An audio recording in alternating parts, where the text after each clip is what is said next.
আল্লাহর একজন মস্ত বড় পয়গম্বর, নাম হলো মুসা কালিমুল্লাহ। ধরে কোন নাম কি? তিনি একদিন তুর পর্বতের কিনারায় গিয়ে দাঁড়ায় আছে। আল্লাহ বলে, মুসা তোমার খবর কি? মুসা বলতেছে আলহামদুলিল্লাহ।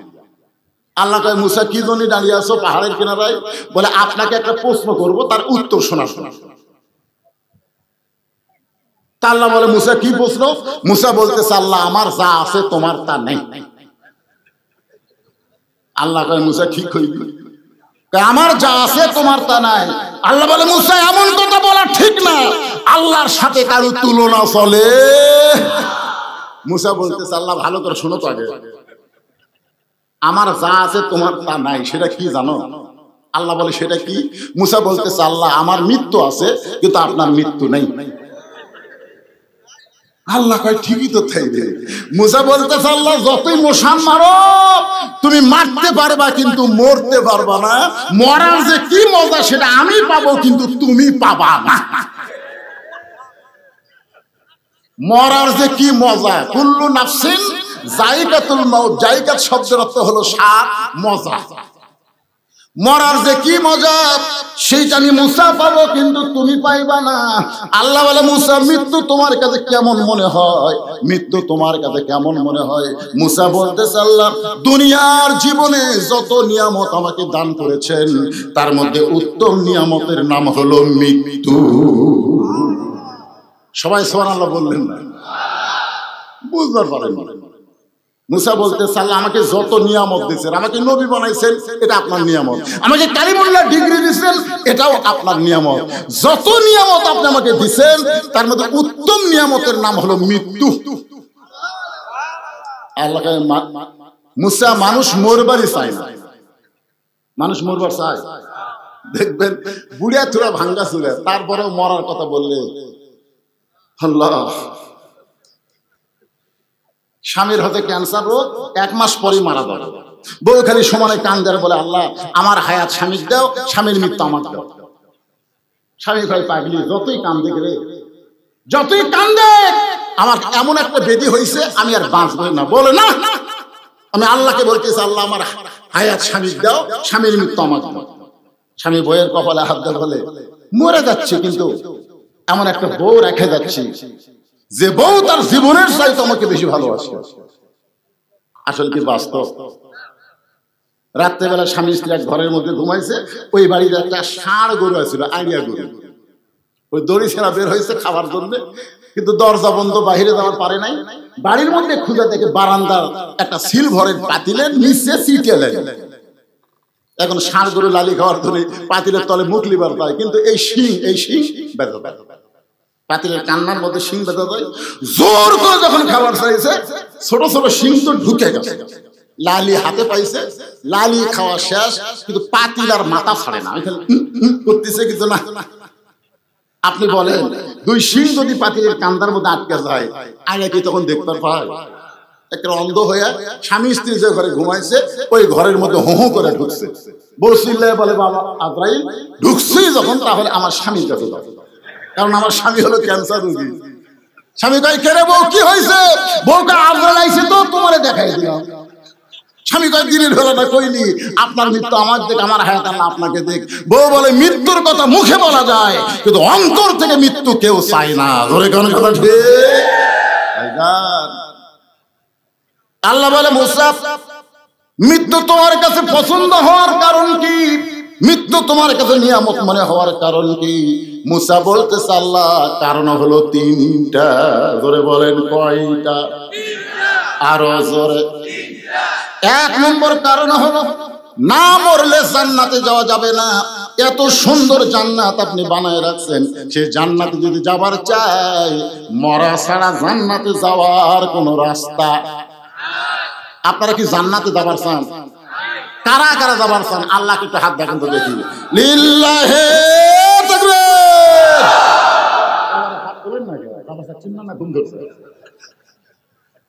হাত নামান। এখন জান্নাতে যদি যাবার চান, সত্যি আপনারা যাবার চান, আপনারা কি জীবিত অবস্থায় যাবার পারবেন না মরা লাগবে? জোরে বলেন মরা লাগবে। তাহলে জান্নাতে যদি যাবার চাই কি চাই? সকলে বলেন মরতে চাই। জান্নাতে যাবার চাইলে কি চাই? আরো জোরে জোরসে বলুন। ফেরেশতা কয় আল্লাহ জীবনে বহু মাহফিলে গেলাম, কিন্তু মরতে চাই মিছিল তো কোনো মাহফিল হয় নাই। আল্লাহ বলে ফেরেশতা সাক্ষী থাক, যে বাংলার মুসলমান মরাকে নিয়ে কোনো টেনশন করে না, ওই বাংলাদেশে হাসিনার মতন স্বৈরাচারী জালেমার ক্ষমতায় কোনোদিন বসবে না। ধরে কথা ঠিক। আমরা এতদিন আল্লাহ বাদ দিয়ে হাসিনার ভয় করার কারণ হলো আমরা মরবার চাই না। জোরে কথা কন না কেন? আপনি যতই চেষ্টা করেন বাতিলের সঙ্গে আপোষ করে বাঁচার, আপনি বাঁচতে পারবেন না। নির্দিষ্ট সময় হলে আপনাকে মরা লাগবেই। জোরে কোন কথা ঠিক। তাহলে মরা যদি লাগে তো খামাখা আপোষ কার সাথে? কথা কয় না। আপোষ কার সাথে? নমরুদের আগুনের চুলার দিকে আমাদের জাতির পিতা আপোষ করে নাই, আপোষ করেছে আল্লাহর সাথে। ধরে কোন ঠিক কি না? নমরুদ খালি বারবার কয় ইব্রাহিম যে আগুনের চুলা জ্বলাইছি একবার তাকায় দেখ, চরকের রশি যখন টান মারবো আগুনের চুলার মধ্যে পড়ে তুই পুড়ে ছাই হয়ে যাবি। ইব্রাহিম একবার কি বলবো না? আমার আগুনের চুলার দিকে তাকায়া ইব্রাহিম আল্লাহর দিকে তাকায়া বলতেছেন হাসবি আল্লাহু নিমাল ওয়াকিল ওয়া নিমাল মাওলা ওয়া নিমান নাসির। কে নমরুদ তুই আগুনের চুলা বানাইছিস, পুরানোর ক্ষমতা তোর হাতে নাই, পুরানোর ক্ষমতা কার হাতে? আমি আল্লাহর দিকে তাকাই। আমাদের সকলের মৃত্যু হবে অনিবার্য। মৃত্যু যখন হবে এই মৃত্যু যেন সাধারণ মৃত্যু না হয়, এই জন্য আমার আল্লাহর দিকে তাকায় থাকার দরকার আছে না নাই? আল্লাহ বলেছেন লা তামুতুন্না ইল্লা ওয়া আনতুম মুসলিমুন। তাহলে জান্নাতে যাইতে গেলে মরা লাগবেই। একটা দৃষ্টান্ত শুনলে আপনাদের কাছে ক্লিয়ার হয়ে যাবে। এই মাঝখানের ডানা কি এই এরাই তো হলো কিশোর গ্যাং। তিনটা ছেলে একসঙ্গে দাঁড়াচ্ছে, এরা যদি এখানে বাইরে যায় এদেরকে আপনি চেনেন? হ্যাঁ, আমাদের কিশোর আর এই যুবকদেরকে সাইজ করবার গেলে আল্লাহর কোরআনের আইন ছাড়া এদেরকে সাইজ করা যাবে না। ধরে কোন কথা শিখছেন? আমাকে একজন বললো হুজুর আমাদের এলাকায় যুবকেরা যে হারে নিশা আসক্ত হয়েছে, আমাদের এলাকার যুবতী মেয়েরা যে হারে বেপর্দা হয়েছে, আমাদের এলাকার অনেক মুসলমান দাবি করে আযান হলে মসজিদে যায় না, খেলা হয় হুজুর এই ব্যাপার আপনি ওয়াজ করবেন। আমি বলি একটাই ওয়াজ, ইংরেজদের তৈরি আইন দিয়ে এই ঘুরে ধরা সমাজকে সাইজ করা যাবে না। এইটাকে সাইজ করতে গেলে আল্লাহর কোরআনের আইন লাগবে। জোরে কোন কথা ঠিক কিনা? ডক্টর কামালের সংবিধান দিয়া এই বাংলাদেশকে সাইজ করা যাবে না। সাইজ করতে গেলে আল্লাহর কোরআনের সংবিধান লাগবে। জোরে কোন কথা ঠিক কিনা? সব সাইজ হয়ে যাবে। নামাজ পড়বো না তো দাদাও পড়বি, বেপর্দা হয়ে ঘুরবি, ফাতেমা হওয়ার জন্য প্রতিযোগিতা করবি। জোরে কোন কথা ঠিক কিনা? খালি আইনের দরকার, এ ওয়াজ দেখান হবে না। 13 বছর নবী কম ওয়াজ করছিল, 400 বছর আবু জেহেলের কাছে গেছে, কলেমার দাওয়াত দিছে, তাও সারা হাঁটতে না কলেমা গ্রহণ করেনি। জোরে কোন কথা ঠিক কিনা? কোরআন দিয়ে যখন আইন শুরু হলো আবু জেহেলকে বদর যুদ্ধে ঘাড় সাইজ করে দিল। জোরে কোন কথা ঠিক কিনা? শুনবো না তোর ঘাড়ে শুনবি। আজকে আমাদের বাংলাদেশে এরকম সমস্যা কেন? ইন্না লিল্লাহ দিয়ে আপনাদেরকে একটু তাফসীর করে বুঝাবার চাই ভাইজান। আর কেউ উঠবে নাকি? এই দেখ যুবক ওই কি বাদাম বেচতেছে নাকি রে?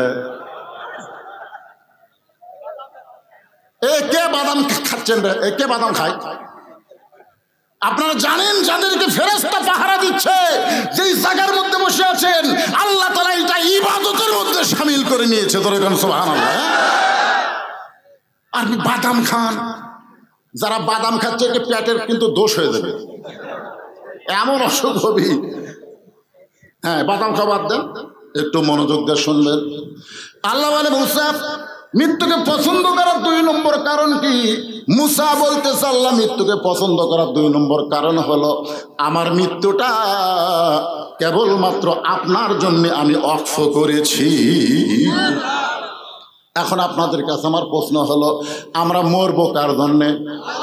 যারা বলবেন না তারাও মরবেন, আর যারা বলতেছেন তারাও মরবেন, 2 মরা কিন্তু এক না। এজন্য সবাই জবান খুলে বলবেন, আমরা মরবো কার জন্যে? ইন্না সলাতি ওয়া নুসুকি ওয়া মাহইয়ায়া ওয়া মামাতি লিল্লাহি রাব্বিল আলামিন। আল্লাহর জন্য যদি মরেন, সে মরাটা কেমন? আরে উকিল বলতেছে আপনার তো ফাঁসির রায় হয়ে গেছে, যে কোনো মুহূর্তে আপনার ফাঁসি কার্যকর হবে। এই ফাঁসি থেকে যদি বাঁচতে চান তো রাষ্ট্রপতির কাছে একটা দরখাস্ত লেখেন। কার কাছে? আসামি খালি মুচকি মুচকি হাসে। উকিল বলে হাসেন কেন? বলে হাসার কারণ হলো তোমার কথা শুনে। তুমি আমার কি বুঝ দিচ্ছ উকিল যে রাষ্ট্রপতির কাছে বাঁচার দরখাস্ত লেখা লাগবে? আমি আমার জীবনে 3টা রাষ্ট্রপতি ক্ষমতার থাকা অবস্থায় মরা দেখছি। একটা হলো বঙ্গবন্ধু শেখ মুজিবুর রহমান, একটা জিয়াউর রহমান, একটা জিল্লুর রহমান। যারা নিজে ক্ষমতার চেয়ারে থাকার পরেও মরে যায়, তাদের কাছে কোনো ইমানদার বাঁচার দরখাস্ত লেখে না। জোরে কোন কথা ঠিক? উকিল বলতেছে এ গোয়ারকি করার কারণে আপনার ফাঁসি হবে। আসামি বলতেছে আমার ফাঁসি হবে কিন্তু মৃত্যু হবে না। উকিল কয় কে রে, ফাঁসি হবি মরবি না। কি বুঝতেছেন? আল্লাহর জন্য জীবন দেওয়া বুঝতেছেন? আল্লাহর জন্য যারা জীবন দেবে আল্লাহ বলেছেন তারা মরবে না। আমার কথা, ওয়ালা তাকুলু লিমান ইউকতালু ফি সাবিলিল্লাহি আমওয়াতুন বাল আহইয়াউ ওয়ালাকিন লা তাশউরুন। সবাই আল্লাহু আকবার বলেন না কেন? আমরা অতীতে দেখেছি বাংলাদেশের বড় দল যেগুলা, এইগুলা দলের মধ্যে আল্লাহু আকবার নাই। আওয়ামী লীগের যত মিছিল আপনারা দেখছেন, কোন মিছিলে আল্লাহু আকবার স্লোগান পাচ্ছেন? আর ইসলামী দলের মিছিলে শুরু কি দিয়ে? নারে তাকবীর। আর এই শালারা কি দিয়ে শুরু করে?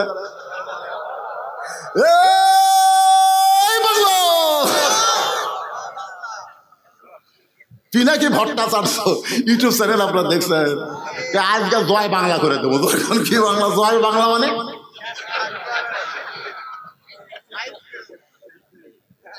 আপনার বলেন তো, আওয়ামী লীগের মিছিলে কেউ যদি ভুল করে আল্লাহু আকবার বলে, ওকে মিছিলের মধ্যে রাখবে না, হাত ধরে বের করে দিবে। এইটা আমাদের দলের স্লোগান নয়। তুই কোথায় পাইলি? বিএনপির মধ্যে আল্লাহু আকবার নাই। আপনারা এখানে যারা বসে আছেন, আপনারা আওয়ামী লীগ করেন, বিএনপি করেন, এই জন্য আল্লাহু আকবার বলতে আপনাদের সমস্যা হচ্ছে। আল্লাহর কোরআনের তেলাওয়াত শুনলে ঈমান বাড়ে না কমে? প্রমাণ কি? আল্লাহর কোরআন, ওয়াইজা তুলিয়াত আলাইহিম আয়াতুহু জাদাতুহুম ঈমানাও ওয়া আলা রাব্বিহিম ইয়াতাওয়াক্কালুন।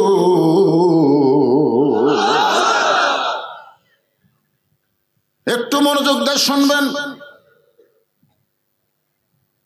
হুসাইন রাদিয়াল্লাহু হত্যা করার পরে তার মাথাটা নিয়ে গেছে দামেস্কে ইয়াজিদের দরবারে,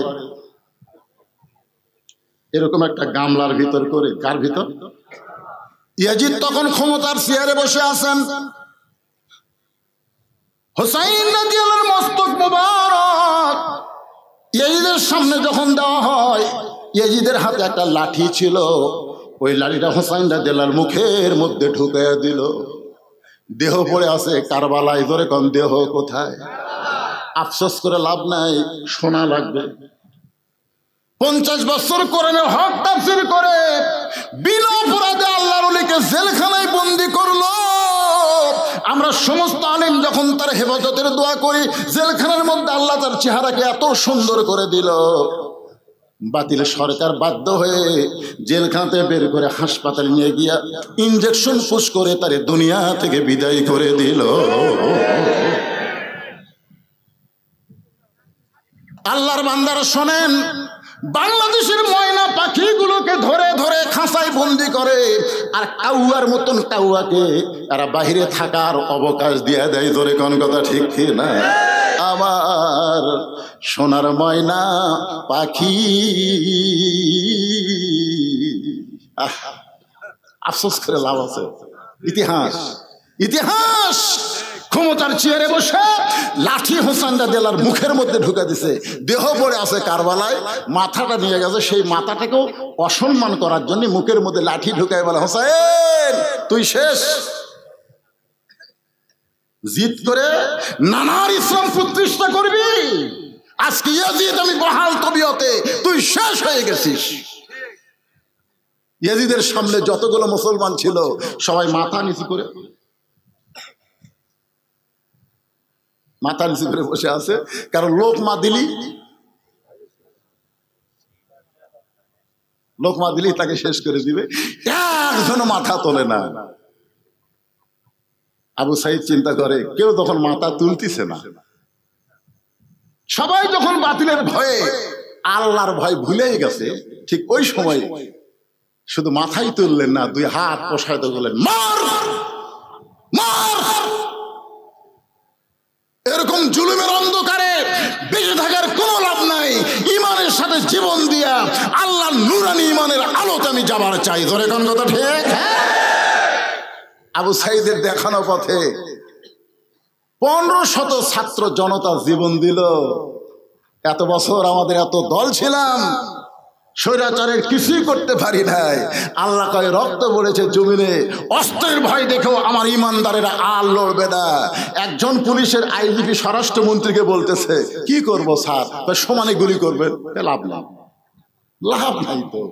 গুলি করি যেটা মরে ওই জায়গা ফাঁকা হলে আর একজন দাঁড়ায়, আর একজন দাঁড়ায়।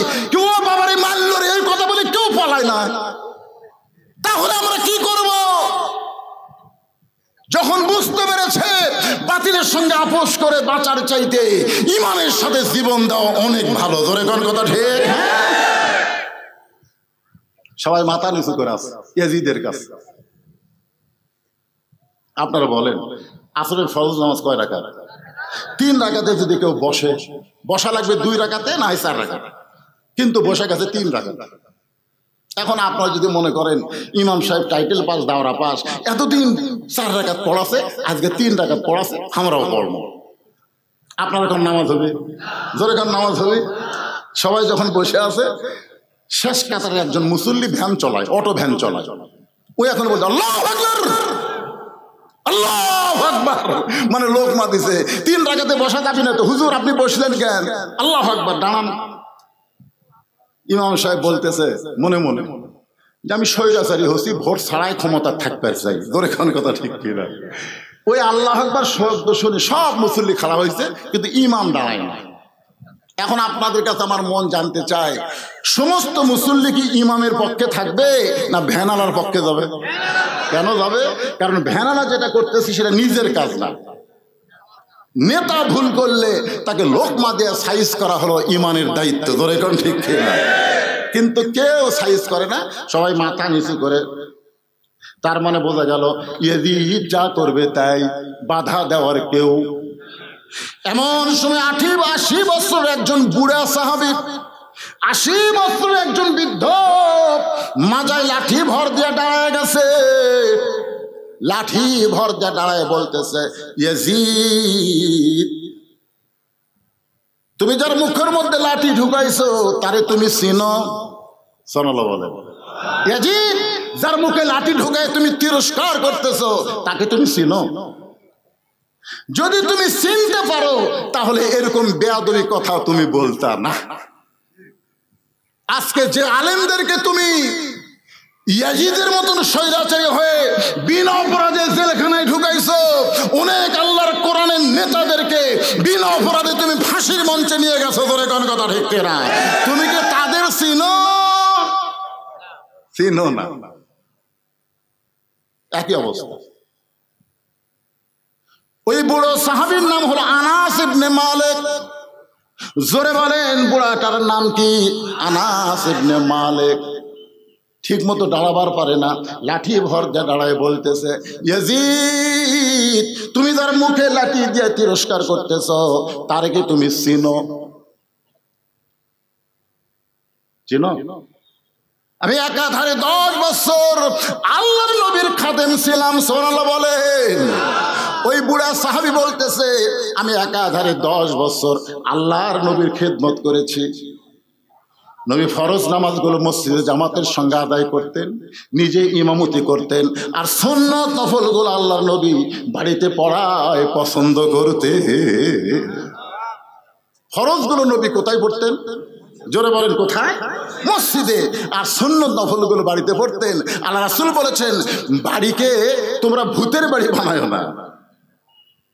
বাড়িকে মাঝে মধ্যে নামাজ পড়া দরকার আছে না? কোন নামাজ? ফরজ।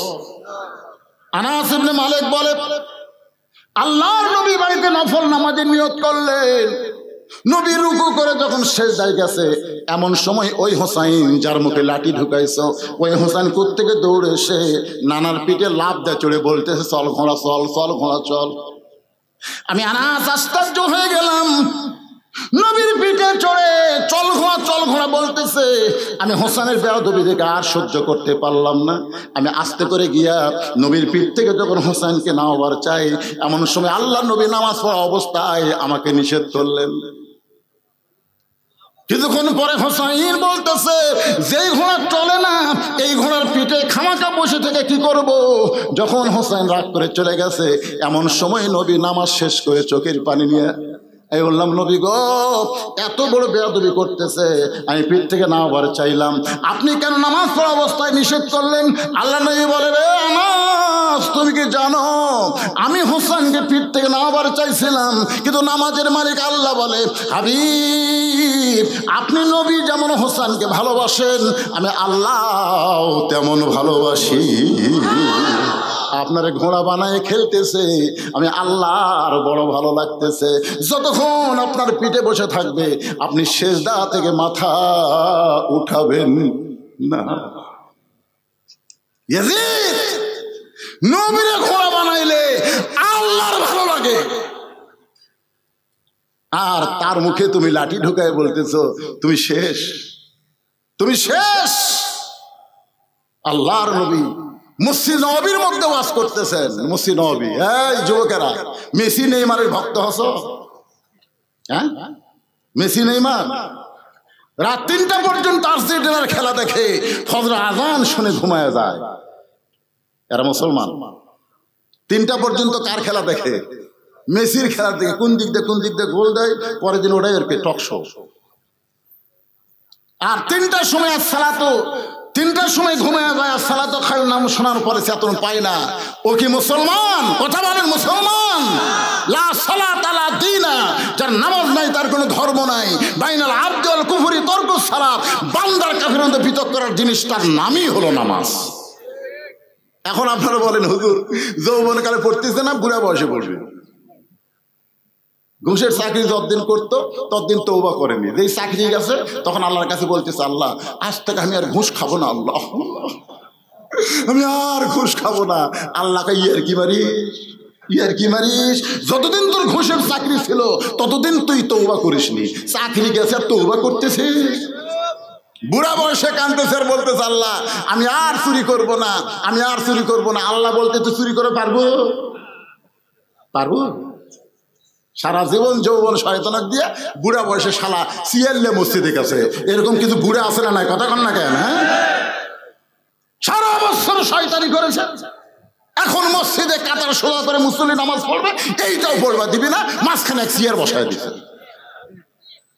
আপনারা জানেন নামাজের ভিতরে এবং বাহিরে 13টা ফরজ, তার মধ্যে একটা ফরজ হলো দাঁড়িয়ে নামাজ পড়া। ধরে কোন কথা ঠিক কিনা? তুমি কত বড় মরদ হয়ে গেছো, চেয়ার নিয়ে আল্লাহর সামনে বসেছো। এই জন্য আমার ওয়াজে আছে, কোন মসজিদে কোন চেয়ার থাকলে ওই চেয়ার কেউ যদি ভাঙবার পারে, একটা ওমরা হজের সওয়াব আল্লাহ তাকে দান করে দিবে। মান সাল্লাল্লাহু তাআলা আশ-শাহাদাতু বিসিদকিন বাল্লাগাহুল্লাহু মানাজিলা শুহাদা ওয়া মাতা আলা ফিরাশিহি রাওয়াহুল বুখারী কিতাবুল মাগাজি। জোরে বলেন মারহাবা। কি আপনাদের মসজিদে চেয়ার আছে? থাকলেই বুঝবেন কাতার শেষ। আল্লাহর বান্দার একটু মনোযোগ দিয়ে শুনবেন। নবী আমার সাহাবীদেরকে নিয়ে আলোচনা করতেছে। আনাস বলে, ইয়াজিদ, যার মুখে তুমি লাঠি ঢুকাইছো তাকে তুমি চিনো? সাইয়্যিদুশ শাবাবি আহলিল জান্নাহ, জান্নাতি যুবকদের সর্দার হবে দুইজন, একটা হলো হাসান আর একটা হলো হুসাইন। যুবকেরা একটু মনোযোগ দিয়ে শোনো। হাজার হাজার সাহাবী নবীর ওয়াজ শুনতেছে। সমস্ত সাহাবী যখন ওয়াজ শোনে তখন নবী ব্যাকুল হয়ে গেছে, কথা বলতেছে। এমন সময় কোত্থেকে হোসাইন দৌড়ে এসে মসজিদ নববীর মধ্যে ঢুকিয়ে বলতেছে, না না, অনেক সময় সাহাবীদেরকে দিছ, আর সাহাবীকে সময় দেওয়া যাবে না, এখন হব না না আর আমি, মাঝখানে অন্য কেউ থাকা চলবে। এমন সময় আবু বকর বলে, হুযায়ফা, এত দামি কথা নবী বলতেছে, এখন যদি হোসাইন নবীর ওয়াজটা বন্ধ করে দেয়, দামি কথা দেখে কিন্তু আমরা বঞ্চিত হব। কারণ নবী যেগুলো কথা বলে এগুলা নবী বলে না, এগুলা কে বলা হয়? মা ইয়ানতিকু আনিল হাওয়া ইন হুয়া ইল্লা ওয়াহয়ুন ইউহা। আল্লাহু আকবার। আমি কি কোরআনে আয়াত তেলাওয়াত করলাম না? আপনার কিছুই দেখেন না। একটু মনোযোগ দিবেন। হুযায়ফা দুনিয়াবিন দৌড়ে গিয়া হোসেনকে কোলের মধ্যে নিয়ে বলতেছে, বাবু, এখন তোমার নানা দামি দামি কথা বলতেছে, সেই কথা সাহাবীরা পাগলের মতো শুনতেছে, এখন তুমি নানার কাছে যাইও না। সঙ্গে সঙ্গে হোসেন বলে, রে নানার সাহাবীরা, আমার নানাকে চিনো বলে নানার দামি কথা শুনতেছো, আমাকে চিনো না বলে নানার কাছে আমাকে যাবার দিচ্ছ না। আজকে শুনে নাও, ওই নানার চাইতে কোনো অংশে আমি ছোট না। আমার নানাকে চিনো, এ কারণে নানার ওয়াজ শুনতেছো। আমাকে চিনো, আমার চিনো না বলে নানার কাছে আমাকে যাবার দিচ্ছে না। আজকে শুনে নাও, ওই নানার চাইতে আমি নাতি কোনো অংশে ছোট না। যেই কথা ছোট না, হযরত আলী মারছে দৌড়। কি রে, কার সাথে কার তুলনা রে? হ্যাঁ, কুটি কি, যাকে আল্লাহ বলেছে ওরা ফানা লাকা যিকরা, সে নবীর সঙ্গে আমার ছোট্ট হোসাইন তুলনা করে কাম তো সারছে। দৌড়ে হুযায়ফার কোল থেকে কাড়িয়ে নিয়ে মুখে একটা ঠাসি মারছে। এই পাগল, কার সাথে তুলনা করিস? মুখ থেকে যখন হাতটা টান দেয়, এমন সময় হোসেন বলে, রে নবীর সাহাবীরা, আগে একজন সাহাবীর কোল থেকে বলেছি নানার চাইতে কোনো অংশ আমি ছোট না, এখন বাবার কোল থেকে বলতেছি ওই নানার চাইতে আমি হোসেন অনেক বড়, কিন্তু আমারে তোমরা চিনো না। যেই কইছে অনেক বড়, সঙ্গে সঙ্গে ওমর ফারুক বলে, আলী, এত বড় বেয়াদবি আর সহ্য করতে পারি না, তোমার সন্তানকে তুমি সামাল দাও। আলী যখন হোসেনকে নিয়ে বাড়ির দিকে যাবার চায়, এমন সময় ইয়াতীম নবী আমার দাঁড়িয়ে বললেন, আলী রে, আমার কাছ থেকে আমার কলিজারে তুই আলাদা করিস না। যেই বলে, আলী রে, আমার কাছ থেকে আমার কলিজারে তুই আলাদা করিস না, সঙ্গে সঙ্গে আলী যখন হোসেনকে ছাইড়া দেয়, হোসেন রক্তমাখা মুখ নিয়ে এক দৌড়ে নানার কাছে এসে নানার গালে মুখে চুমা খাইয়ে বলে, নানা, আপনাকে ছাড়া আমি বাঁচবো না। এদিকে কারবালার প্রান্তরে কেউ যখন হোসেনের সঙ্গে নাই, নানার ইসলামকে গালিব করার জন্যে ৭২ জন সঙ্গী নিয়ে নিজের জীবন আল্লাহ রাস্তায় কোরবানি দেয়। নানা, নানা, আপনাকে আমি আমার জীবনের চাইতে ভালোবাসি নানা। নানা, অনেক সময় হলো আপনাকে পাচ্ছি না, তাই রাগ করে বলেছি নানার চাইতে কোন অংশ ছোট না। নবী বললেন, এ পর্যন্ত শোনা যাচ্ছিল, তুই যদি আমাকে ঘরের মধ্যে একলা বলতি আমি কিছুই বলতাম না, কিন্তু এতগুলো সাহাবীর সামনে এ কথা বলা ঠিক হলো? তুই ঘরের মধ্যে আমাকে বলতিস যে নানা আপনার চাইতে আমি বড়, আমি কিছুই মনে করতাম না, কিন্তু উমর যে খাবার খেপছে এখন তুই বলবি ঘরের মধ্যে কর, এতগুলো সাহাবীর সামনে বলছিস? তুই কেমনে আমার চাইতে বড় হইলি একটা বার সাহাবীদের সামনে একটু প্রমাণ কর। হুসাইন বলতেছে না না রে, তোমার হোসেন ছোট্ট হবার পারে কিন্তু হিসাব ছাড়া কথা কোনোদিন বলে না। ওমর ফারুক বলে হোসাইন তুই ছোট্ট মানুষ, কি হিসাব? হুসাইন বলে না না, তোমার আমার মধ্যে কথা হয় মাঝখানে ওমর মাথা মারে, কারণ কি? রাসূল বললেন এজলিস ইয়া ওমর, ওমর তুমি বসো। হোসেন বলে না না, আমার জীবনের 1 নম্বর হিসাব হলো আমার মা আর তোমার মা। বলো না না বলো, এই 2 জনের মধ্যে কার মা বড়? গভীর রাত্রে হযরত আলীকে বুকের মধ্যে নিয়ে ফাতেমা কাঁদতেছে। আলী বলে ফাতেমা কান্দার কারণ কি? বলে আল্লাহ পাক আমার দোয়া কবুল করেছে। আলী মুস্কি মুস্কি হাসে আর বলে ফাতেমা, দোয়া কবুল হলে মানুষ আনন্দ করে, তুমি কান্দো কেন? বলে স্বামী কি দোয়া করছে আপনি কি শুনবেন না?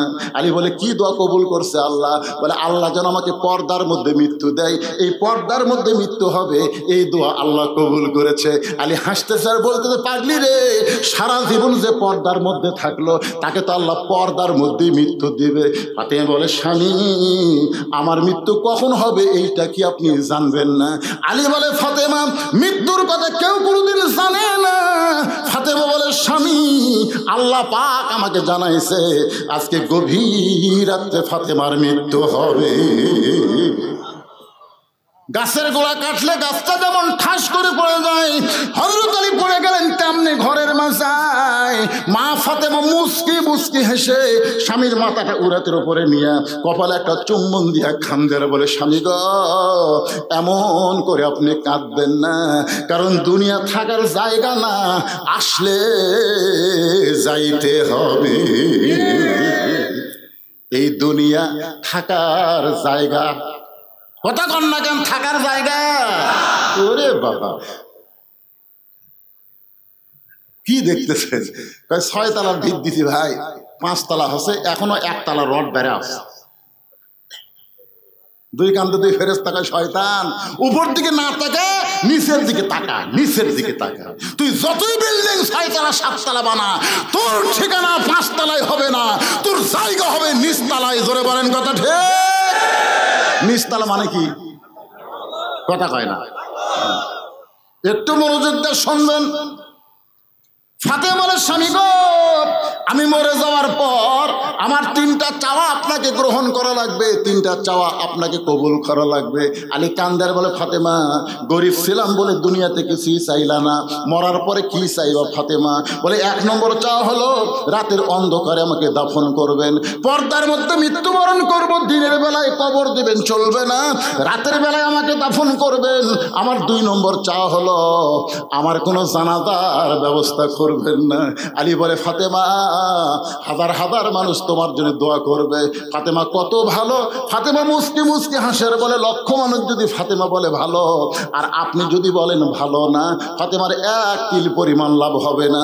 আর দুনিয়ার তামাম মানুষ যদি বলে ফাতেমা খারাপ আর আপনি যদি বলেন আমার বউ ফাতেমা ভালো, স্বামীর সার্টিফিকেট আল্লাহ 8টা জান্নাতের দরজা খুলে দিবে। ওগো স্বামী, আমার 3 নম্বর চাওয়া হলো আমার লাশটা খাটনিতে তুলবেন না, কারণ একজন মেয়ের পর্দা কবর দেওয়া পর্যন্ত, মাটি দেওয়া পর্যন্ত, লাশটা খাটনিতে যখন তুলবেন 4 জন পুরুষ মানুষ ফাতেমার লাশ কাঁধে নেবে। এমন পুরুষ আমি ফাতেমা খুঁজে পাইলাম না। আমার বাবা যদি দুনিয়াতে থাকতো, মরা মেয়ের লাশের খাটনি বাবা কাঁধে নেবার পারতো, কিন্তু 6 মাস আগে আমার বাবা আমাকে ছেড়ে চলে গেছে।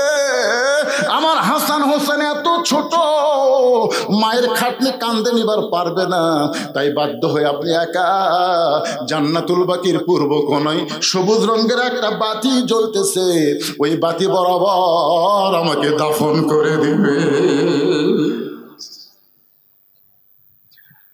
বাজান রে একটু মনোযোগ দিবেন। আপনি যদি আমার কবর খুঁড়তে না পারেন, আপনার বন্ধু কেউ থাকলে তারে বলবেন কবর খুঁড়ে দিতে।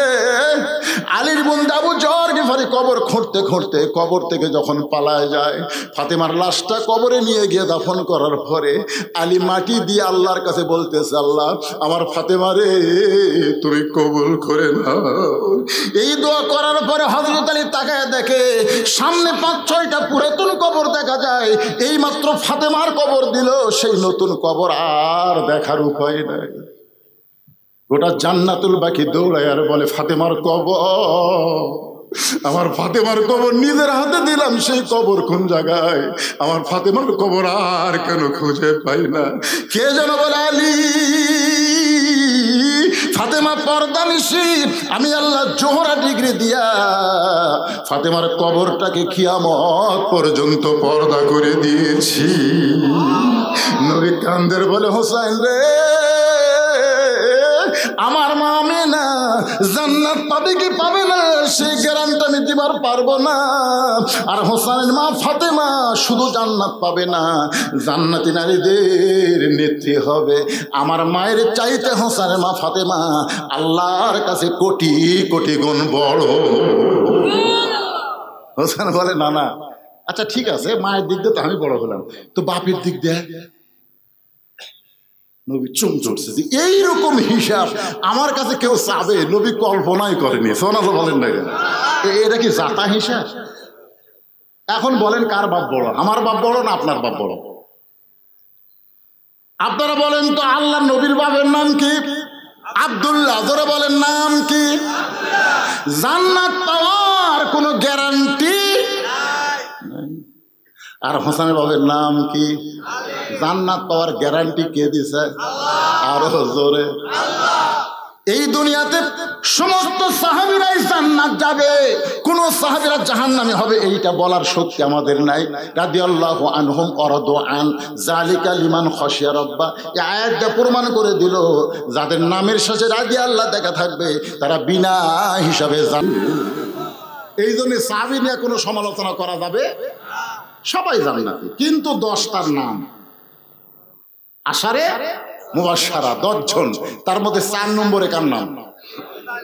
এই ছেলে পেলে কথা কও না কেন রে বা? এইগুলো নম্বর জানো না আপনারা?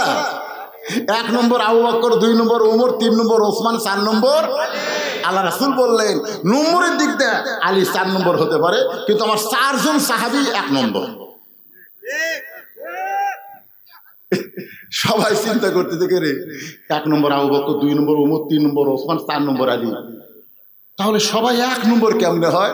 আল্লাহ রাসূল বললেন নরমে 1 নম্বর আবু বকর, গরমে 1 নম্বর উমর, সম্পদে 1 নম্বর ওসমান, আর জ্ঞানে 1 নম্বর আলী। তাহলে সবাই কয় নম্বর? কিন্তু একসাথে তো বলা যাবে না, এই জন্যে একটু নম্বরের দরকার আছে না নাই? আবু বকর 1 নম্বর, উমর 2 নম্বর, ওসমান 3 নম্বর, 4 নম্বর আলী। রাসূল কান্দার বলে হাসান হোসাইন রে, তোমার বাবা আলী শুধু জান্নাতি নয়, সার্টিফিকেট পাওয়া একজন মানুষ। আমার বাবা আব্দুল্লাহর চাইতে তোমার বাবা আলী কোটি কোটি গুণ আল্লাহর কাছে বড়। এবার হোসাইন দৌড়ে গিয়া নানার হাত ধরে বলে নানা, এটাই আমার শেষ প্রশ্ন নানা, এখন বলো তো আমার নানা আর তোমার নানা, এই 2 নানার মধ্যে কোন নানা বড়? আমার নানা তোমার নানা, এই 2 নানার মধ্যে কোন নানা বড়? সঙ্গে সঙ্গে ওমর ফারুক দৌড়ে এসে হোসেনকে এক টানে বুকের মধ্যে নিয়ে মুখে চুমা খায় আর বলে আলী রে, আমি ওমর না হয় মূর্খ মানুষ, কিন্তু তুমি জ্ঞানী হইয়া এই মুখের উপরে এত জোরে ঠাসি কেন দিলা? আপনারা কি বলতেছেন, কি বুঝতেছেন? ওমর ফারুক বলতেছে আলী, আমি না হয় মূর্খ, কিন্তু তুমি জ্ঞানী। আপনারা বলেন তো পৃথিবীর মুসলমানের মধ্যে 1 নম্বর জ্ঞানীর নাম কি? আরো জোরে জোরসে বলেন। আনা মাদিনাতুল ইলমে ওয়া আলিও বাবুহা। সাহাবীদের নিয়ে রাসূল খাচ্ছেন, রাসূলের পাশে বসে আছেন হযরত আলী। আলীর জ্ঞান দেখার জন্য আলী খুরমা খেজুর খাচ্ছে আর বিচিটা আলীর সামনে রাখতেছে। আলী যখন অন্যদিকে মন দেয় হট করে বিচি রেখেছে। এক সময় রাসূল বলতেছে, দেখো আমার আলীর পেটে এত খিদে, কতগুলো খেজুর একলাই খাবে, বিচি ঠিক হয়ে গেছে। আলী বলতেছে, ভাই আমার পেটে খিদা বেশি, এই জন্য বিচিও বাড়াছে বেশি। তোমরা বলো তো ক্ষুধা বেশি কার, যে বিচি বার করা খায় না বিচি সহ খায়? সবাই বলতেছে ক্ষুধা তারই বেশি যে বিচি সহ খায়। নবীর সামনে তাকায় দেখো একটাও বিচি নাই। এখন বলো ক্ষুধা কার বেশি? সঙ্গে সঙ্গে নবী দাঁড়িয়ে বললেন, আলী আজ থেকে তোর ডিগ্রি হলো আনা মাদিনাতুল ইলম ওয়ালিউ বাবুহা। ওমর ফারুক হুসাইনকে বুকের মধ্যে নিয়ে বলে, হুসাইন তোমার নানার নানা ওয়াহাব জুহুরিকে দুনিয়ার কেউ চিনে না। আর হোসেনের নানা সঙ্গ আল্লাহ কোরআনে করেছেন ঘোষণা, ওয়া ইন্নাকা লাআলা খুলুকিন আযীম। নবীর নানার চাইতে হোসেনের নানা কোটি কোটি গুণ বড়। এখন হোসেন বলে, নানা মায়ের দিক দিয়ে যদি আমি বড় হই, বাবার দিক দিয়ে যদি আমি বড় হই, নানার দিক দিয়ে যদি আমি বড় হই, তাহলে তুমি বড় কোন দিক দিয়ে?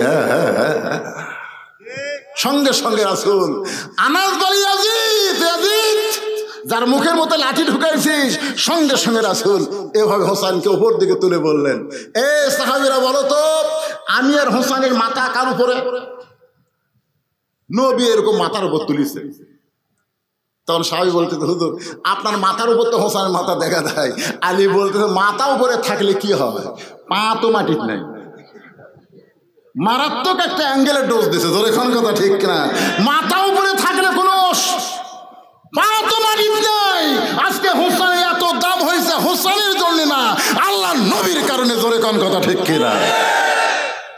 আর সেই মুখে তুমি লাঠি ঢুকাইয়া অহংকার করতেছো। হোসেন শেষ হয়ে গেছে? হোসেন শেষ হয়নি, তুমি শেষ। তখন সব মাথা তুলে কয়, কে রে এ বুড়া, কে রে? তুমি শেষ।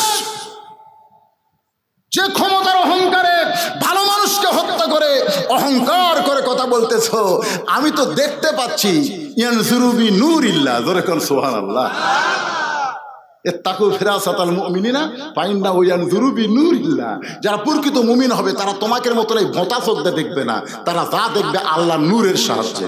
যেটা দেখেছে আল্লামা সাঈদী, জোরে কোন কথা ঠিক কিনা? তার প্রত্যেকটা কথা 100 ফলে যাচ্ছে। ধরে কথা কন না, কথা কন না।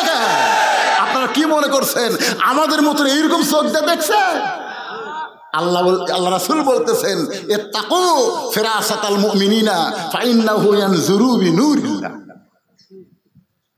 আনাস বলতেছে, আমি দেখতে পাচ্ছি। তখন ইয়াজিদ কিন্তু সিয়ারে। জোরে কান কোথায়? আনাস বলতেছে, আমি দেখতে পাচ্ছি অচিরে তোমার ক্ষমতা যাবে, তুমি নিগৃহীত হবে, তোমার নাম পৃথিবীতে আর কেউ বলবে না। আপনারা বলেন তো কয় বছর? মাত্র 5 বছরের মধ্যে ইয়াজিদ শেষ। আজকে গোটা বাংলাদেশ যদি অনুবীক্ষণ যন্ত্র দিয়ে খোঁজেন, ইয়াজিদ নামের কোনো মানুষ আপনারা পাবেন? আমার এলাকার এক আকাশ মহন্ত, তার এক বেটা হচ্ছে, আমার কয় মামা, মামা করে কয়, একটু দোয়া করে দেন তো। আমি বললাম, দোয়া লাগবে না, একটা ভালো নাম করি। বলে, কি নাম মামা? বলে, তোমার সন্তান নাম ইয়াজিদ থো। হফ করে আমার কোল থেকে কাটাইলে কয়, মামা কি মনে করতেছে হিন্দু হওয়ার পারি, তাই বলে অভিশপ্ত ইয়াজিদ আমার সন্তানের নাম রাখবো? চিন্তা করে দেখেন, ইয়াজিদ বাংলাদেশে খুঁজে পাওয়া যাবে না, প্রত্যেক পাড়ায় পাড়ায় হোসেনকে পাওয়া যাবে। জোরে কোন কথা ঠিক? আজকে নতুন করে যে মেয়েরা জন্ম নেবে, বিশ্বাস করেন 50 বছরেও হাসিনা নামে কোনো মেয়ের নাম রাখা হবে না। তাই রে, কি কষ্ট হচ্ছে আপনাকে? ওয়াজটা কিসের উপরে? ইন্না লিল্লাহি ওয়া ইন্না ইলাইহি রাজিউন। মুসা বলতেছে, আল্লাহ মৃত্যুকে পছন্দ করার 2 নম্বর কারণ হলো আমার মৃত্যুটা কেবলমাত্র আপনার জন্যে। ধরে কোন কার জন্যে? আমার সামনে যারা ওয়াজ শুনতেছেন বসা এবং দাঁড়ায়া, আপনার সকলে 2 হাত তুলে বলবেন, আমরা মরবো কার জন্যে? আরো করে বলেন, কার জন্যে? মাশাআল্লাহ। আপনার আল্লাহর জন্য যদি মরার ব্রেন চিন্তা এবং ঈমান নিয়ে 2 হাত তুলবার পরে বিশ্বাস করেন, এই বাংলাদেশে আর কোনোদিন জালেম চেয়ারে বসতে পারবে না। ধরে কোন কথা?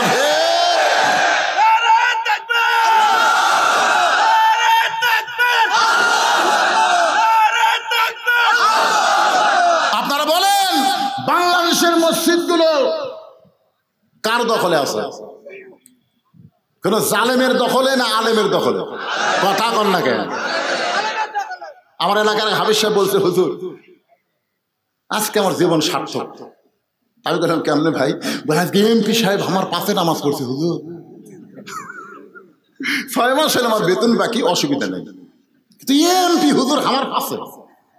একটা লোক করলো না, এমপি আপনি সামনে যান, আপনি আমাকে নেতা সামনে যান। কারণ সমস্ত চামচারাই জানে আমাকে এমপি ঠিক মতো আল্লাহ আকবারই কবার পারে না। জোরে কথা ঠিক না? কি যে বিপদে ছিলাম ভাই এই 15টা বছর। আর বিজ্ঞাপন পড়তে পড়তে কাম সারা। একটা লুচ্চা, একটা মদখোর, একটা জিনাখোরের নাম বিজ্ঞাপনের প্রথম। জোরে কোন কথা ঠিক কিনা? লুচ্চা। আমি গুরুদাসপুর এক মাহফিলে দেখেছি, সমস্ত কথা আমার রেকর্ড হচ্ছে। নেতা মদ খাতে খাতে তেজে গেছে, মদ খাতে খাতে। কে যেন কইছে, বলেছে রাজাকার, মদ খাই যাচ্ছে তেজে। মদের গন্ধে মানুষ অস্থির, কিন্তু নেতার বিরুদ্ধে বলার শক্তি কারো নেই। কি একটা সময় চলে গেছে আমাদের বাংলাদেশে। জোরে কোন কথা ঠিক? ওই সময়কে আবার আনবেন নাকি? এই জন্যে জীবন দেবো কার জন্য? আল্লাহ বলে মুসা মৃত্যুকে পছন্দ করার 3 নম্বর কারণ কি? 3 নম্বর কারণ অত্যন্ত গুরুত্বপূর্ণ। আমি আপনাদের সামনে বলবো, ইন্না লিল্লাহর তাফসীর পুরাপুরি হয়ে যাবে। কারা কারা শুনবেন আল্লাহকে একটু হাত দেখান। লিল্লাহে তাকবীর। আমি ইচ্ছা করলে ওয়াজ টানতে টানতে 1টা পর্যন্ত নিয়ে যাবার পারবো, কিন্তু লাভটা কিছু নাই। কারণ যদি কোনো কারণে ফজরের নামাজটা কাজা হয়ে যায়, এই জন্য কোরআনের পাখি আল্লামা সাঈদ হুজুর কোনোদিন 12টা পর্যন্ত ওয়াজ করে নাই। তিনি উঠেছেন 8টার সময়, 10টার মধ্যে মোনাজাত হয়ে যেত। ধরে কোন ঠিক কিনা? সাঈদ হুজুরের ওয়াজ শুনে, আল্লামা সাঈদের ওয়াজ শুনে ফজরের নামাজ নষ্ট হয়েছে এমন কোন শ্রোতা বলতে পারবে না।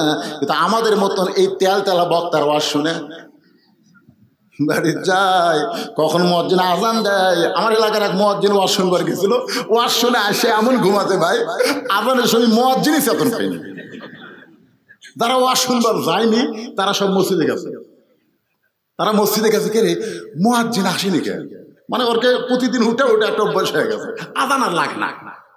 আজান ছাড়া এরা চেতন পায়, উঠে মসজিদে যায়, দেখে মুয়াজ্জিনই নাই। কিন্তু আমরা চেতন পেলাম, মুয়াজ্জিন পাই না কেন? সব আস্তে আস্তে মুয়াজ্জিনের বাড়িতে গেছে। মুয়াজ্জিন সাহেব, মুয়াজ্জিন সাহেব। মুয়াজ্জিন বের হয়েছে করে বলতেছে, কি ভাই? বলে আজান যে হয় নাই, তো ওয়াজ শুনবার গেছিলাম।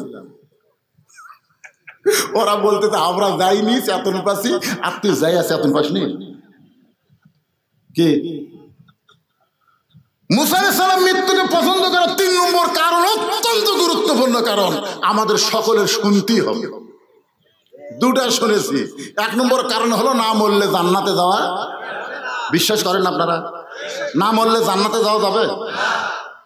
লাইলাতুল মেরাজে নবী আমাদের ইমামতি করছিলেন বাইতুল মুকাদ্দাসে, যে বাইতুল মুকাদ্দাস এখন ইসরায়েলের ইহুদিরা দখল করার পায় তারা করতেছে। জোরে খান কথা ঠিক কিনা? আপনার বাইতুল মুকাদ্দাস বোঝেন? যে বাইতুল মুকাদ্দাসে আমাদের নবী হয়েছিল ইমাম, আর সমস্ত নবী রাসূল হয়েছিল মুসল্লি। সেই বাইতুল মুকাদ্দাস মসজিদ হিসেবে আল্লাহ কোরআনে ঘোষণা করেছে, অথচ ইহুদির বাচ্চারা সেই বাইতুল মুকাদ্দাস দখল করতে চায়। ফিলিস্তিনের সন্তান হওয়ার পরেই মা বলে, বাইতুল মুকাদ্দাসের জন্য তোকে ছেড়ে দিলাম। আমরা কোনো সন্তান জন্ম দেই না, আমরা মুজাহিদের জন্ম দেই। ইসরায়েলি ইহুদিরা ফিলিস্তিনের শিশু বাচ্চাদের হত্যা করতেছে, তারপরেও মায়েরা পিছন দিকে হয় না। দরকার সব মুসলমান মরবে, ইহুদির হাতে বাইতুল মুকাদ্দাস দেওয়া যাবে না। দেখেন দেখেন কি সারা তাকবীর দেখেন। এই তাকবীর দিবার তোমার কে কছে? এই তাকবীর শুনে ওরা বলবে হুজুর যতই ওয়াজ করুক কাম হবে না। মৃত্যুকে পছন্দ করার 3 নম্বর কারণ বলার আগে আমি আপনাদের সামনে একটা গান গাবো। যদি ফুলগুলো হয় অভিমানে ঝরে যায়, আমি মালা গেথে বলো কারে পরাবো। সে যে কেন এলো না, কিছু ভালো লাগে না, আসল জায়গায় আসো মজা দেখাও। আসল জায়গা বোঝেন? নাম কি? আরো জোরে বলেন। মুনকির নাকির তিনটা প্রশ্ন করবে। ইমাম গাজ্জালী রহমতুল্লাহ আলাইহি ইহয়া উলুমুদ্দিন কিতাবের মধ্যে লেখছে, নামাজ নিয়ে যারা কবরে গেছে, ফজর নামাজ পড়ছে, যোহর নামাজ আদায় করার আগে মৃত্যু হয়ে গেছে, অসুস্থ হয়ে যদি 2-1 ওয়াক্ত কাজা হয় সেটা ধরার মধ্যে না, কিন্তু নামাজ পড়া অবস্থায় দুনিয়া থেকে বিদায় হয়ে গেছে। মুনকির নাকির এসে বলতেছে, মান রব্বুকা, তোমার রবকে? ওই মৃত্যু মুমিনকে আল্লাহ ঘুম ভাঙাবে না, তার পক্ষে নামাজকে দাঁড় করায় দিবে। নামাজ চিল্লায় বলবে, রে মুনকির নাকির, কাকে রব সম্পর্কে প্রশ্ন করতেছ? এই মুসলমান সারা জীবনে কত ওয়াক্ত নামাজ পড়েছে তোমরা কি জানো? মুনকির নাকির বলবে, আমরা তো হিসাব জানি না। তাহলে মান রব্বুকা প্রশ্ন করতেছ? যে লোকটা মসজিদের মধ্যে ঢুকেই নিয়ত করার পরে বলে আলহামদুলিল্লাহি রব্বিল আলামিন, যেই লোকটা রুকুতে গিয়ে বলে সুবহান রব্বিল আযীম, যে লোকটা সিজদায় গিয়ে বলে সুবহান রব্বিল আলা, দুনিয়াতে এতবার রব রব করে দুনিয়া থেকে কবরে আইছে, আরামের ঘুম পাড়তেছে, আর মান রব্বুকা প্রশ্ন করে তার ঘুমটা কেন ভাঙ্গাও? মুনকির নাকির বলে, আল্লাহ তোমার বান্দাকে মান রব্বুকা প্রশ্ন করার সঙ্গে সঙ্গে নামাজ যেখানটা খেপছে, আমরা এখন কি করব আল্লাহ? আল্লাহ কয়, মুনকির নাকির সাক্ষী থাক যে নামাজ নিয়ে কবরে আইছে, তার 1 নম্বর উত্তর হয়ে গেছে। আপনারা বলেন, আমাদের বাংলাদেশে যারা ওয়াজ শুনে তারা নামাজের গুরুত্ব দেয় না। ওয়াজ দিয়ে কোনো বক্তা বাংলাদেশে নামাজ কায়েম করতে পারবে না। নামাজ যদি কায়েম করতে হয়, আল্লাহর কোরআনের আইন দরকার। এই জন্য কোরআনে বলা হয়েছে, আল্লাযীনা ইম্মাক্কান্নাহুম ফিল আরদ। মুসলমানের মধ্যে কাউকে যখন প্রধানমন্ত্রিত্ব দেওয়া হবে, প্রধানমন্ত্রী চেয়ারে বসার পরে তার 1 নম্বর দায়িত্ব হলো পদ্মা সেতু নির্মাণ করা। ঠিক, 1 নম্বর দায়িত্ব পদ্মা সেতু। 1 নম্বর দায়িত্ব হলো রাস্তার উপর ফ্লাইওভার করা। 1 নম্বর দায়িত্ব হলো বাল্য বিয়া বন্ধ করা। কত বড় সর্বনাশ! বাল্য প্রেম বন্ধ না করে বাল্য বিয়া বন্ধ করছে। ধরে কোন কথা ঠিক কিনা? আপনারা কোরআন হাদিস দেখেও বলতে পারবেন বাল্য বিয়া হারাম? বলতে পারবেন? তাহলে এ বাংলাদেশ আইন করলো বাল্য বিয়া বন্ধ করো, বাল্য প্রেম চালু করো। আমার এলাকার ক্লাস 5-এর এক ছেলে ক্লাস 4-এর মেয়ে খেলে বার হয়ে গেছে। 2 জনে কিছুই বোঝে না, মোবাইল চালাতে চালাতে লাইন হয়ে গেছে। আল্লাহর কোরআন দিয়ে যখন রাষ্ট্র চলবে, মাদকমুক্ত সমাজ বন্ধ করো, এইগুলো কাজ হতে পারে, তবে একটাও 1 নম্বর কাজ না। 1 নম্বর কাজ হলো আকামুস সালাত, নামাজ কায়েম করো। নামাজ যদি কায়েম হয়ে যায়, ওই ছেলেদেরকে বলা লাগবে, বাবা বাবা, তোর হাতে 4G 5G মোবাইল আছে রে, এই খবরদার অশ্লীল ভিডিও দেখিস না। এরকম ওয়াজ করে বক্তা চলে গেছে, ওরা জানলা দরজা বন্ধ করে বলতেছে কেউ তো দেখতেছে না, এই সময় মেরে দিই। আপনারা বলেন তো, দরজা বন্ধ করলে কেউ দেখে? এই বিশ্বাস কখন হবে? ইন্নাস সালাতা তানহানিল ফাহশাই ওয়াল মুনকার। একমাত্র নামাজই পারে মানুষকে যাবতীয় অশ্লীলতা এবং ফাহিশা কাজ থেকে বিরত রাখতে। আপনারা বলেন তো, এশার নামাজ জামাতে আদায় করে ওই মুসল্লি কোনোদিন অশ্লীল ভিডিও দেখবে? কথা কম না কেন? যার কলিজার মধ্যে ফজরের নামাজ মসজিদে জামাতে আদায় করার নিয়ত আছে, সে কোনোদিন অন্যায় অপকর্ম করতে পারবে না। এই জন্য বাংলাতে কোরআনের আইন যখন চালু হবে, 1 নম্বর দায়িত্ব হলো নামাজ কায়েমের বিল পাস করা লাগবে। ধরে কোন কথা? 2 নম্বর হলো আতাউ যাকাত, যাকাত ভিত্তিক অর্থনীতি চালু করা লাগবে। আজকে আমাদের বাংলাদেশে যাকাত ভিত্তিক অর্থনীতি যখন চালু হবে, তখন কোনো গরিব মানুষ ধনীর বাড়ি যাওয়া লাগবে না, বরং ধনীরা, এই কথাটা মনোযোগ দিয়ে শোনেন, ধনীরাই গরিবের বাড়ি যাবে। কিন্তু গরিবেরা 5 ওয়াক্ত নামাজ জামাতে পড়ার কারণে ইয়াকা নাবুদু ওয়া ইয়াকা নাস্তাইন, ইবাদত করি কার? সাহায্য চাবো তার কাছে। 1 ব্যাগ টাকা নিয়ে গরিবের দরজা গিয়ে বলতেছে, ভাই আমার 2.5 টাকা তো, হিসাব করে 1 ব্যাগ টাকা হচ্ছে, যাকাতের টাকা লে। তখন বলতেছে, রে 5 ওয়াক্ত নামাজ পড়ি, তোর যাকাতের টাকা লেওয়ার জন্য। আমার এলাকার এক হাজি সাহেব সারা জীবন রোজা রাখছে, কিন্তু কারো বাড়ি ইফতার করে যায়নি। সবাই বলে হুজুর হাজি সাহেব দাওয়াত দিয়ে ইফতারি যায় না। আমি কোনো হাজির সাহেব জান না কেন? বলে হুজুর এত কষ্ট করে রোজা থাকে, তক রোজার সব দেবো, দরকার হলে পানি খেজুর দিয়ে ইফতার করবো হুজুর। ওর বাড়ির যে আমি রোজা দিয়ে ইফতার করতে পারবো না। আসলে কে বুঝাইছে আল্লাহ ভালো করে, কারো বাড়িতে ইফতার করা যায় না। না খায় থাকবো রে, তোর জাকাতের টাকা নিব না রে। আর এক বাড়ির যায়, দরজা বন্ধ করে দেয়, এক ব্যাগ টাকা 7 দিন ঘুরিছে। এখন ধনী কান্দের আল্লাহ আমার গরিব করে দাও, আমার গরিব করে দাও। কি আইন চালু হলো, আমার ঘুরতি মামা শেষ। লোকালয়ের মধ্যে যখন গরিব পাওয়া যায় নাই, মরুভূমির মধ্যে এক ব্যাগ টাকা নিয়ে লোকটা গরিব খুঁজতেছে, হঠাৎ দেখতে পায় বস্তা মাথায় দিয়া গাছের ছায় একজন ঘুম পাড়তেছে। ব্যাগওয়ালা মনে করছে গরিব পাইছে, আসসালামু আলাইকুম। বস্তালা লাভ দেওয়া টাকা আলহামদুলিল্লাহ। ব্যাগ এলাকায় কে ভাই তোমার সালাম দিলাম, ওয়ালাইকুম আসসালাম না বলে আলহামদুলিল্লাহ কেন? বলে এক বস্তার টাকা নিয়ে 15 দিন ঘুরতেছি, এখনো গরিব পাই নাই। তোরে গরিব মনে করে আল্লাহর শুকরিয়া আদায় করলাম। টাকার বস্তালে উই কই ব্যাগ লে, আমি ঘুরছি 7 দিন, তুই ঘুরলি 15 দিন, তাহলে গরিব গেল কোন জায়গায়? জাকাত ভিত্তিক অর্থনীতি যখন চালু হবে, ওই দেশের জন্য আল্লাহ গজবের দরজা বন্ধ করে রহমত আর বরকতের দরজা খুলে দিবে।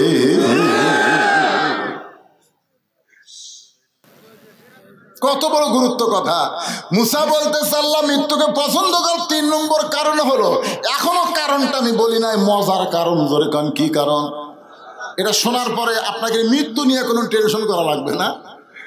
মরা কোনো ফ্যাক্টর না ভাই। আপনি মনে করতেছেন হুজুর মরে গেলি শেষ, এটা নাস্তিকদের কথা, মরে গেলে শেষ। আমার আগে আমার ভাই দ্বিতীয় বক্তা সাহেব ওয়াজ করেছেন, মিনহা খালাকনাকুম অফিহা নুইদুকুম অমিনহা নুখরিজুকুম তারাতান উখরা। শোনেন না আপনারা? শোনেননি? ওয়াজটাতে শুনছেন। উনি হয়তো ব্যাখ্যা করে যাননি, কিন্তু ব্যাপারটা মুসা আলাইহিস সালামের 3 নম্বর, খুব খেয়াল করে, মৃত্যুকে পছন্দ করার 3 নম্বর কারণ। 3 নম্বর কারণ বলবো, আর এই কারণ বলার সময় আপনাদের কাছে গোরস্থান কমিটির পক্ষ থেকে ব্যাগ চলে যাবে। জীবনের শেষ দান মনে করবেন, এটাই আমার জীবনের শেষ দান। এই মনে করে ব্যাগের মধ্যে যে যা পারবেন আল্লাহর হস্তে আপনারা দিবেন।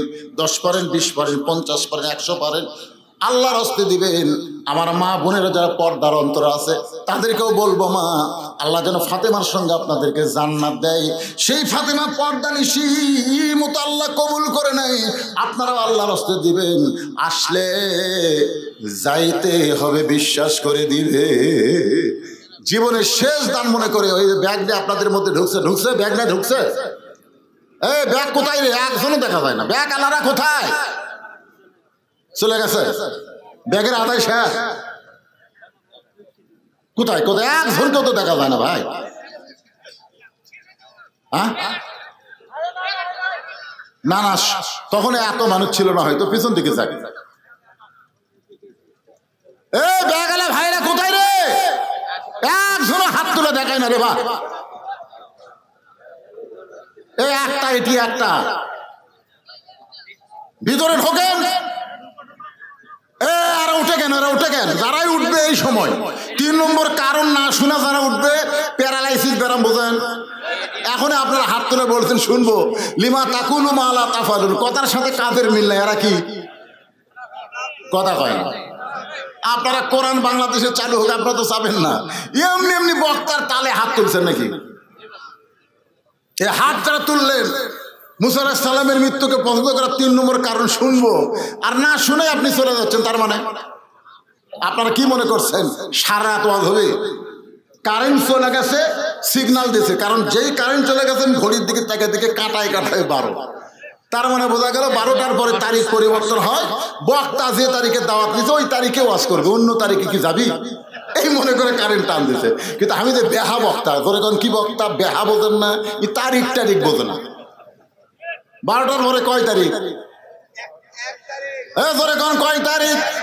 1 তারিখ, 31 তারিখ, ধরে বলেন কয় তারিখ? আমি তারিখ দাওয়াত দিয়েছি 30 তারিখে, 31 তারিখ হয়ে গেছে, তারপরেও বলতেছি।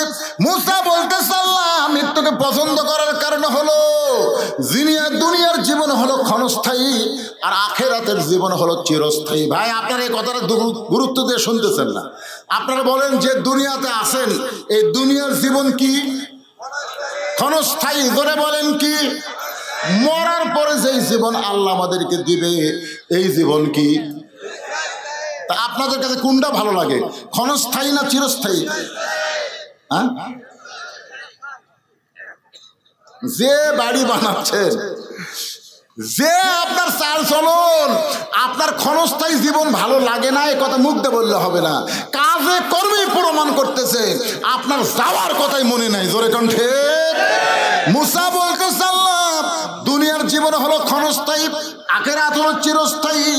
মৃত্যুকে পছন্দ করার কারণ হলো ক্ষণস্থায়ী জীবন থেকে চিরস্থায়ী জীবনে আমি চলে যাব।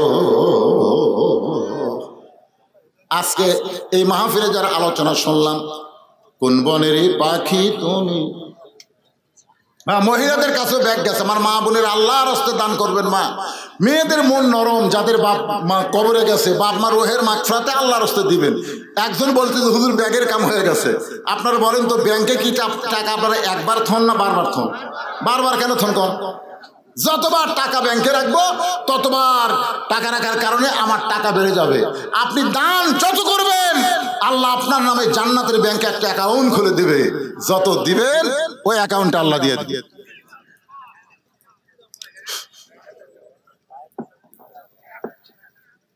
সকলে ইস্তেগফার পড়েন। যারা দাঁড়িয়ে আছেন, বসে আছেন, সবাইকে বলতেছি, গোরস্থানে যারা মায়াত আছে তাদের সকলে রুহের মাগফিরাতে দোয়া করা হবে। সকলে ইস্তেগফার পড়েন। আস্তাগফিরুল্লাহাল্লাযী লা ইলাহা ইল্লা হুয়াল হাইয়ুল কাইয়্যুম ওয়া তুবু ইলাইহি লা হাওলা ওয়ালা কুওয়াতা ইল্লা বিল্লাহিল আলিয়্যিল আযীম। আল্লাহুম্মা সাল্লি আলা মুহাম্মদ। সবার জন্য আমার ভাইজান এতবার আমার বাড়ির কাছে এই মাহফিলের জন্য আল্লাহ কবুল করেনি, এবারেকার সময় মতো কবুল করছে। এর আগে হয়তো আমি আসতাম তেল তেলে মারে দিয়ে চলে যেতাম, করে কোন ঠিক না, আমাকে এদিক সেদিক টাকায় ওয়াজ করা লাগতো। আল্লাহ কয় না রে, তোর সাদুল্লাহপুর স্কুল ফিল্ডে, স্কুল না এটা, স্কুল ফিল্ডে স্বাধীনতার পর ওয়াজ কবুল করা হবে। তোর কোন কথা ঠিক না? আশাল্লাহ, যে গরম আর মশান নিয়ে আজকে মারছি, এটা আমি ওই সময় মারতে পারতাম? তাহলে কামটাকে আল্লাহ খারাপ করছে না ভালো করছে? ভালো করছে। তবে সমস্যা হলো আগামীতে যখন আবার মাহফিল করবেন, আমার ভাইকে বলবো, গোরস্থান কমিটির সবাইকে বলবো, মাহফিলটা আপনারা একটু শীতকালে করবেন। নভেম্বরের মাঝামাঝি থেকে ডিসেম্বরের মাঝামাঝি পর্যন্ত মাহফিলটা আপনারা করবেন। বিশাল মাহফিল, বুঝলেন না? এখানে বক্তারে একলা ফ্যান দিয়ে আরাম করে দিচ্ছেন, আর শ্রোতারা বড় কষ্টে আছে বাজার। সবার জন্য দোয়া করা হবে, সকলের বাপ মা দাদের জন্য দোয়া করা হবে। সকলে দরুদ ইব্রাহিম পড়ে আল্লাহুম্মা সাল্লি আলা মুহাম্মদ, আল্লাহুম্মা বারিক আলা মুহাম্মদ, আল্লাহুম্মা সাল্লি আলা মুহাম্মদ ওয়া আলা আলি মুহাম্মদ কামা সাল্লাইতা আলা ইব্রাহিম ওয়া আলা আলি ইব্রাহিম ইন্নাকা হামিদুম মাজিদ। আল্লাহুম্মা বারিক আলা মুহাম্মদ ওয়া আলা আলি মুহাম্মদ। কি হলো রে, কাটা গেল রে?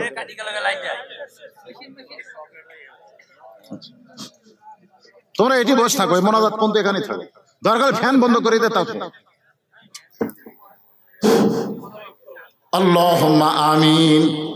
আল্লাহুম্মা আনতাস সালাম ওয়া মিনকাস সালাম তাবারাকতা ইয়া যাল জালালি ওয়াল ইকরাম। আল্লাহ কঠিন গরমকে অপেক্ষা করে তোমার পাগল বান্দারা আরবের বাড়ি ঘুমতে বাদ দিয়া কোরআন হাদিসের মহব্বত করিদার মধ্যে নিয়া এই জান্নাতের বাড়ি বসে কোরআন হাদিসের আলোচনা শোনার শেষে আমি গুনাহগারের সঙ্গে রহমতের দরজায় ফকির হয়ে দোকানা হাত তুলেছে।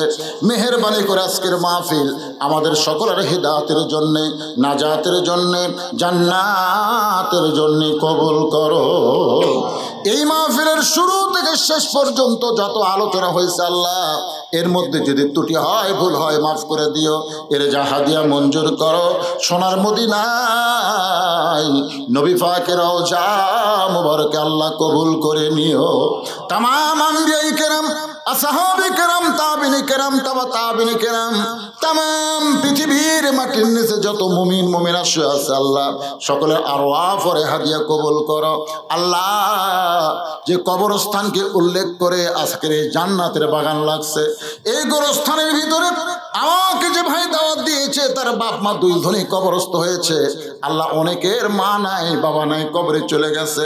আল্লাহ মেহেরবানি করে এই গোরস্থানে যত মুর্দা শাইছে আছে আল্লাহ সকলের কবরকে জান্নাতের টুকরা কবুল করে নাও।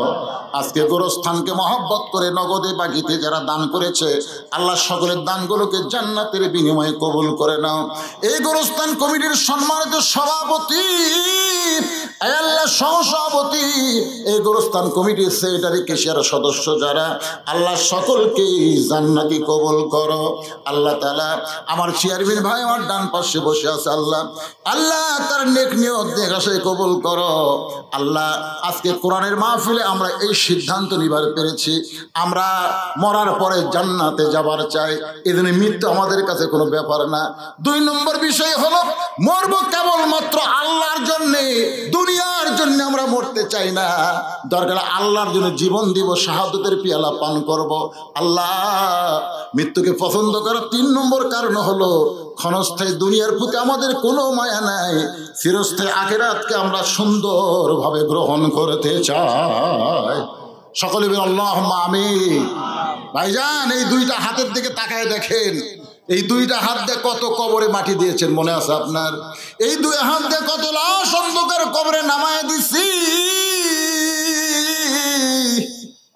আল্লাহ গো একদিন আমরা সবাই মরে যাব, কবে মরবো কখন মরবো আমরা জানি না। আল্লাহ কবরের পাথেও জোগাড় করে ইমানের সাথে ইজ্জতের সাথে দুনিয়া থেকে যেন বিদায় নিতে পারে আল্লাহ তুমি কবুল করো।